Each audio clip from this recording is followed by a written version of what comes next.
చూడండి, మార్కు సువార్త 1వ అధ్యాయము 4వ వచనం చదువుకుందాం. మార్కు సువార్త 1వ అధ్యాయము 4వ వచనం చదువుకుందాము. బాప్తిజం ఇచ్చి యోహాను అరణ్యములో ఉండి పాప క్షమాపణ నిమిత్తం మారు మనసు విషయమైన బాప్తిజం ప్రకటించుచు వచ్చాను. ప్రార్థన చేసుకుందాం.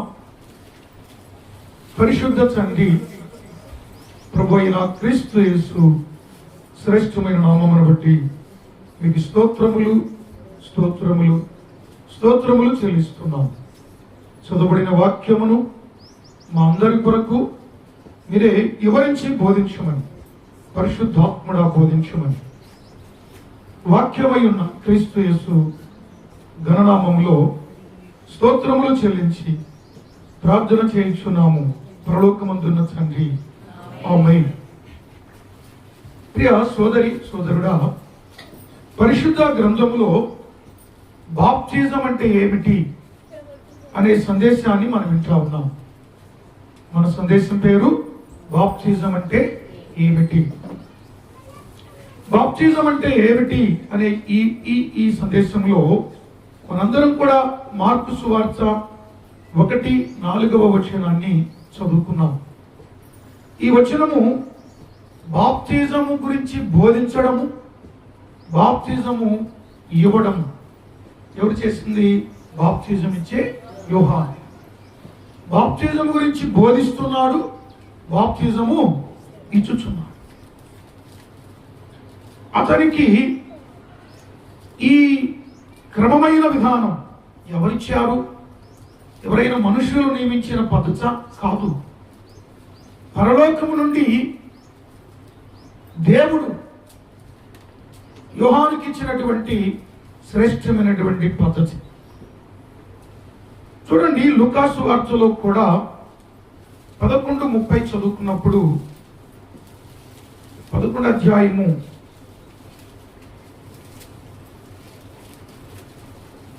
దానికంటే ముందుగా ఒకసారి మార్కు 11:30 కూడా చూడండి, తర్వాత లూకా చూద్దాం.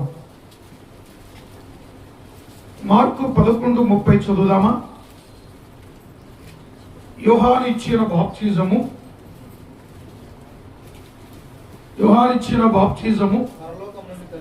పరలోకము నుండి కలిగినదా, మనుష్యుల నుండి కలిగినదా? చూడండి, ఈ బాప్తిజం అనేది పరలోకము నుండి కలిగినదా, మనుషుల నుండి కలిగినదా? మనుషులు కల్పించినది కాదు. దేవుడే జకరియా ఎలిజబెత్ల కుమారుడైన యోహానును సిద్ధపరిచి బాప్తిజం గురించి బోధించడం, బాప్తిజం ఇవ్వడం, ఈ క్రమాన్ని దేవుడే యోహానుకు దేవుడు అప్పగించాడు. అది మనం ఇక్కడ నేర్చుకుంటున్నాం. అది పరలోకము నుండి ఇవ్వబడిన క్రమమే గాని మనుషుల పద్ధతులు, మనుషుల క్రమము కాదు. బాప్తిజం అనగా ఏమిటి, అసలు బాప్తిజం అంటే ఏమిటో మనము ఒక 7 సంగతులు జ్ఞాపకం చేసుకుందాం. ఒక 7 సంగతులు. జాగ్రత్తగా మనము బాప్తిజాన్ని గురించి ఆలోచన చేస్తే, బాప్తిజం అనే పదం ఎబ్రీ పదం కాదు, ఎబ్రీ భాష నుండి వచ్చిన పదము కాదు, లేక అది ఇంగ్లీష్ భాష నుండి వచ్చినది కూడా కాదు, లేక అది తెలుగు భాష నుండి వచ్చిన పదం కూడా కాదు. అది గ్రీక్ భాషా పదం. బాప్టిజో అని అంటారు. బాప్టిజో అనే పదము గ్రీక్ భాష నుండి వచ్చింది. ఆ భాషా పదమును డైరెక్ట్గా తెలుగు బైబిల్లో గ్రీక్ భాష పదమే ఉన్నట్టుగా రాశారు అంతే. అంతేగాని డైరెక్ట్గా బాప్టిజం అంటే తెలుగు భాష కానే కాదు. దాని అర్థం ఏమిటంటే ముంచుట, మునుగుట. బాప్టిజము అని అంటే ముంచడము లేక మునుగుట. ఈ ముంచడము అనేది ముఖ్యమైన మాట. బాప్టిజం అంటే ఈ విషయాన్ని బోధించడానికి, ఈ విషయాన్ని బాప్తిజాలు ఇవ్వడంలో ఈ కార్యం జరిగించడానికి ఈ బాప్తిజం ఇచ్చే యోహానుకు దేవుడు అప్పగించాడు. యేసుక్రీస్తు కంటే ముందుగా వచ్చిన వాడి లోకానికి బాప్తిజం ఇచ్చు యోహాను. మనం గ్రహించే గొప్ప సంగతి ఏమిటంటే ఈ బాప్తిజం ఇచ్చే యోహాను లేక స్థానికుడైన యోహాను అనే మాట 3 సువార్తల్లో అంటే 4 సువార్తల్లో ఉండొచ్చు. కానీ ఎక్కడ ఉన్నా ఇంచుమించుగా 3 సువార్తలు ముఖ్యంగా కనబడుతుంది. 14 సార్లు కనిపిస్తుంది. ఏమని? బాప్తిజం ఇచ్చే యోహాను లేక స్థానికుడైన యోహాను. 14 టైమ్స్ మనం చూస్తాం బాప్తిజం ఇచ్చే యోహాను. అవును ప్రియుల, అతడు బాప్తిజాన్ని గురించి బోధించడానికి, బాప్తిజం ఇవ్వడానికి ఆయన పంపబడ్డాడు. అది ఆయన చేశాడు. బాప్తిజం అంటే ముంచడం, అది తెలుగు భాషా పదం. బైబిల్లో కొన్ని విషయాలు బాప్తిజం అంటే ఏమిటో ఒక 7 సంగతులు నేను జ్ఞాపకం చేయబోతున్నాను. 7 సంగతులు. మొట్టమొదటిగా చూడండి, మార్కు సువార్త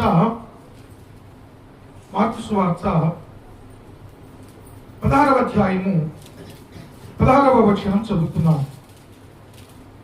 మార్కు సువార్త 16వ అధ్యాయము 16వ వచనం చదువుకుందాం. నమ్మి బాప్తిజం పొందినవాడు ఎవరంటండి? నమ్మి బాప్తిజం పొందినవాడు రక్షింపబడును, నమ్మని వానికి శిక్ష విధింపబడును. బాప్తిజము అంటే, బాప్తిజం అనగా అది దేవుడిచ్చిన ఆజ్ఞ. ఎవరిచ్చిన ఆజ్ఞ అండి? క్రీస్తు యొక్క ఆజ్ఞది. మీరు 15వ వచనం చూడండి. మీరు సర్వలోకమునకు వెళ్ళి సర్వ సృష్టికి సువార్తను ప్రకటించుడి, నమ్మి బాప్తిజం పొందినవాడు రక్షింపబడును అన్నాడు. నమ్మని వారికి శిక్ష విధింపబడును అన్నాడు. అవును, బాప్తిజము అనేది క్రీస్తు యొక్క ఆజ్ఞ, దేవుని యొక్క ఆజ్ఞ. ఆ విషయాన్ని మొదటిగా మనము గ్రహించాలి. ఇక రెండవ సంగతి ఏమిటంటే బాప్తిజం అనేది అది క్రీస్తు యేసు యొక్క మాదిరి, క్రీస్తు యేసు చూపించిన మాదిరి. చదువుకుందాం చూడండి. మత్తయి సువార్త 3వ అధ్యాయము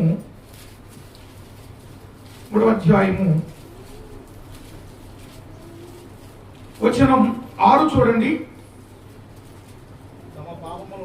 ఒప్పుకొనుచు యోర్దాను నదిలో, ఏ నదిలండి? బాప్తిజం ఇచ్చే యోహాను యోర్దాను నదిలో ఉన్నాడు బాప్తిజాలు ఇవ్వడానికి. చాలా మంది తమ పాపములు ఒప్పుకొనుచు యోర్దాను నదిలో ఆ బాప్తిజం ఇచ్చే యోహాను చేత బాప్తిజాలు తీసుకుంటూ ఉన్నారు. సంగతి ఇది. అయితే 14వ వచనం చూడండి, లేక 13వ వచనం, 3వ అధ్యాయం 13 నుండి 16 వరకు. ఆ సమయమున యోహాను చేత బాప్తిజం పొందుటకు యేసు గలిలయ నుండి యోర్దాను దగ్గరనున్న అతని యొద్దకు వచ్చాను. యేసు కూడా, అంటే యేసుక్రీస్తు కూడా బాప్తిజం పొందడానికి యోర్దాను దగ్గరికి వచ్చాడు. యోహాను దగ్గరికి వచ్చాడు. యోహాను యోర్దానులో ఉన్నాడు. అక్కడికి వచ్చాడు యేసుక్రీస్తు కూడా. 14 చూడండి. అందుకే యోహాను, నేను నీ చేత బాప్తిజం పొందవలసి ఉండగా నీవు నా యొద్దకు వచ్చుచున్నావా అని ఆయనను నివారింప చూశాడంటే ఆటంకపరచ చూశాడు. నేను నీ దగ్గర బాప్తిజం పొందాను, నువ్వు నా దగ్గరికి రావడం ఏమిటి అని యేసుక్రీస్తుతో బాప్తిజం ఇచ్చి యోహాను అన్నాడు. అలాగా ఆటంకపరచాలి అనుకున్నాడు. అయితే ఏం జరిగిందో చూడండి. యేసుక్రీస్తు అంటున్నాడు, యేసు ఎప్పటికీ కానిము నీతి యావత్తు ఇలాగ నెరవేర్చుట మనకు తగి ఉన్నదని అతనికి ఉత్తరం ఇచ్చాను. కనుక అక్కడ అలాగూ కానిచ్చాను. యేసు బాప్తిజం పొందిన వెంటనే నీళ్ళలో నుండి ఒడ్డునకు వచ్చాను. ఇక్కడ గ్రహించే గొప్ప సంగతి ఏమిటంటే, మొదటిగా బాప్తిజం అంటే అది గ్రీక్ భాష పదం, తెలుగులో ముంచడం. యేసుక్రీస్తు ప్రభు వారు నీళ్ళలోనికి దిగాడు, అలాగే అదే యొర్దాను నదిలో నీళ్ళల్లో బాప్తిజం ఇచ్చే యోహాను కూడా ఉన్నాడు. ఇచ్చే వ్యక్తి నీళ్ళలో ఉన్నాడు, తీసుకునే వ్యక్తి కూడా నీళ్ళలో ఉన్నాడు. ఇది సంగతి. ఇచ్చేవాడు తీసుకున్న వారిద్దరు నీళ్ళలోకి దిగారు. ఇక్కడ మాత్రమే కాదు, రెండో విషయం చెప్పే ముందుగా ఈ వివరణ ఇంకొకసారి మనం వింటాం. అపోస్తలుల కార్యములు కూడా చూడండి. అక్కడ ఫిలిప్పు ఉన్నాడు, నపుంసకుడు కూడా ఉన్నాడు. ఫిలిప్పు ఉన్నాడు, నపుంసకుడు కూడా ఉన్నాడు. ఆర్థిక శాఖ మంత్రి అయిన నపుంసకుడు ఉన్నాడు. 8వ అధ్యాయం అపోస్తలుల కార్యములు 36వ వచనం, 37వ వచనం, 38వ వచనం. వారు త్రోవలో వెళ్ళుచుండగా 35వ వచనంలో ఫిలిప్పు నపుంసకుడికి స్వార్థను ప్రకటించాడు. నపుంసకుడు చదువుతున్న యెషయా గ్రంథం 53వ అధ్యాయాన్ని చదువుచుండగా ఆ వచనాలు ఆధారం చేసుకొని ఫిలిప్పు నపుంసకుడికి స్వార్థ ప్రకటించాడు. అప్పుడు ఏం జరిగిందో చూడండి. 36వ వచనంలో వారు త్రోవలో వెళ్ళుచుండగా నీళ్లున్న ఒక చోటకి వచ్చినప్పుడు నపుంసకుడు అంటున్నాడు, ఇదిగో నీళ్లు నాకు బాప్తిజం ఇచ్చుటకు ఆటంకమేమి అని అడిగాను. ఆటంకమేమని అడిగినప్పుడు అప్పుడు ఏమన్నాడండి, రథము నిలుపమంటున్నాడు. నీళ్ళు ఇగో, నాకు బాప్తిజం ఇవ్వడానికి ఆటంకం ఏమిటి అని అడిగాడు. అప్పుడు ఏం జరిగింది చదవండి. ఫిలిప్పు నీవు పూర్ణ హృదయముతో విశ్వసించిన ఎడల పొందవచ్చును అని చెప్పాను. 38వ వచనం. ఫిలిప్పు నపుంసకుడు ఇద్దరును నీళ్ళలోనికి దిగిరి. అంతటా ఫిలిప్పు అతనికి బాప్తిజము, అంటే నీళ్ళలోనికి దిగారు. లోనికి యొర్దాను నదిలో బాప్తిజం ఇచ్చే యోహాను బాప్తిజాలు ఇస్తున్నాడు. కొందరు తీసుకుంటున్నారు. యేసు ప్రభు కూడా నీళ్ళలోకి దిగాడు. నీళ్ళలో ఉన్నటువంటి బాప్తిజం ఇచ్చే యోహాను యేసు ప్రభుకి నీళ్ళలో ముంచి బాప్తిజము ఇచ్చాడు. ఇక్కడ అపోస్తలుల కార్యం 8వ అధ్యాయంలో నపుంసకుడు బాప్తిజం తీసుకోవడానికి నీళ్ళలోకి దిగాడు.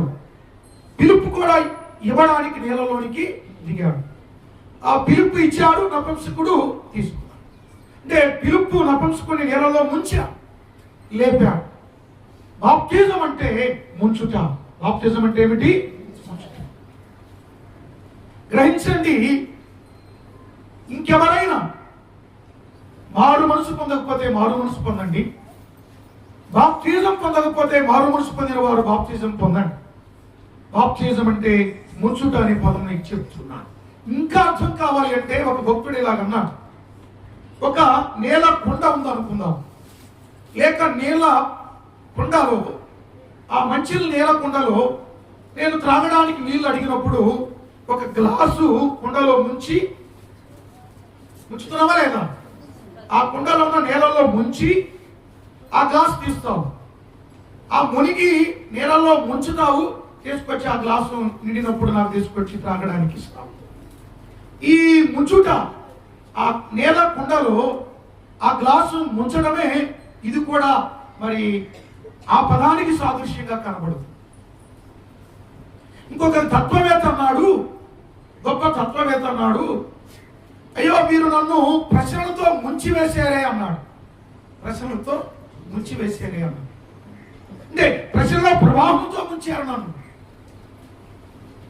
ప్రశ్నలతో ముంచివేశారంటే ఈ ముంచుట, ఈ మునుగుట బాప్తిజానికి సాదృశ్యం.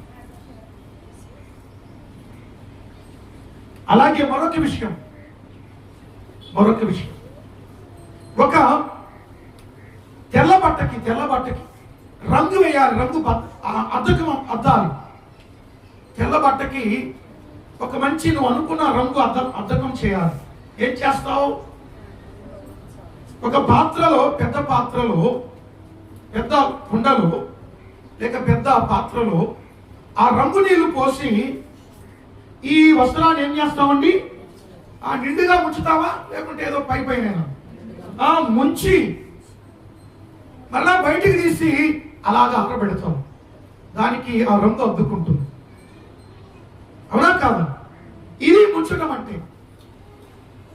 ఇంకా చాలా సంగతులు పర్యాయ పదాలు చెప్పుకోవచ్చు అర్థమవడానికి.